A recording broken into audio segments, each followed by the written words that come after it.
Now, mind you guys, these guys are making crazy money. I mean, managers are making 20, 30, $40,000 a month.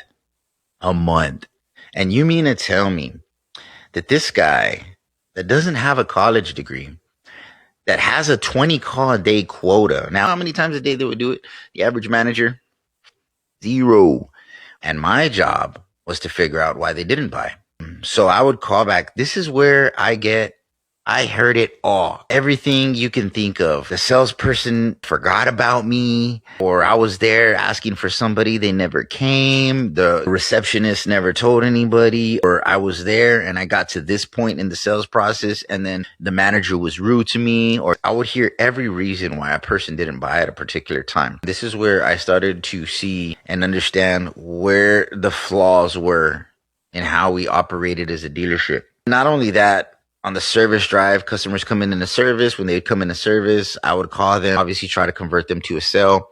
And I would hear all the reasons why they didn't want to switch and upgrade out of their vehicle. The lowest percentage of the time they wouldn't want to be because it was the brand, right? Oh no, if they mess up, no, I think I'm going to do right. But more than that, people didn't want to switch out or upgrade because of a bad experience that they had in service. And these were things that were easily fixable or mendable. But I remember that I would, as the director, I would relay these things to my superiors, particularly GM, the GSM, the managers.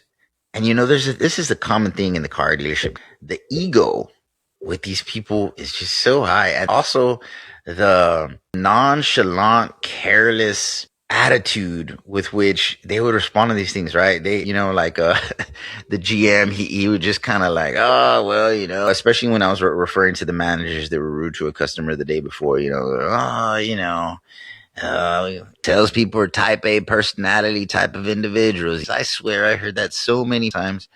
I started to get so annoyed by that phrase right there because I understood that it's a justification to excuse the needless behavior. You really don't. It doesn't matter what type of personality you are. The type of things that they would say to these customers was just outrageous, and how they were in a management position, I don't even know. When it came to, the service drive and things like that. Now, mind you guys, these guys are making crazy money. I mean, managers are making 20, 30, $40,000 a month.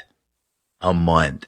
And you mean to tell me that this guy that doesn't have a college degree, that has a 20 call a day quota. Now, managers had a call quota too. And the potency of a manager call is so effective because a salesperson could call a customer and be like, Mr. Customer, you ready to buy, blah, blah, whatever. I'm just following up with you, whatever it may be. The likelihood that they're going to get that customer to buy is X percentage, which is low. That percentage goes up 3 or more times if a manager calls. Why? Because it's the psychology of authority. It's a proven psychological tactic in sales. If a manager calls and says, Mr. Customer, I saw you were here the other day and you didn't buy.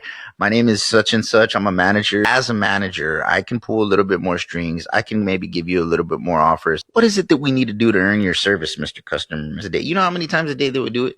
The average manager? Zero.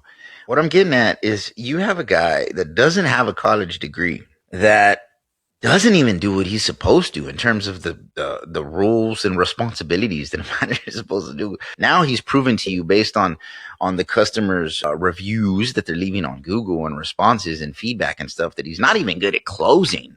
Right now, that's another good thing that a manager does. Like, hey, well, I mean, if he could close and he could hold gross on the deal and he's making this dealership money because he's just that guy. He's that type A personality guy. He could close him. And if you can't even do that, I mean, why are you paying this guy $20,000 to $40,000 a month? There's a line of people, of qualified, more competent, more driven, ambitious, passionate, respectful individuals that will line up for $20,000 to $40,000 a month and do his job a whole lot better.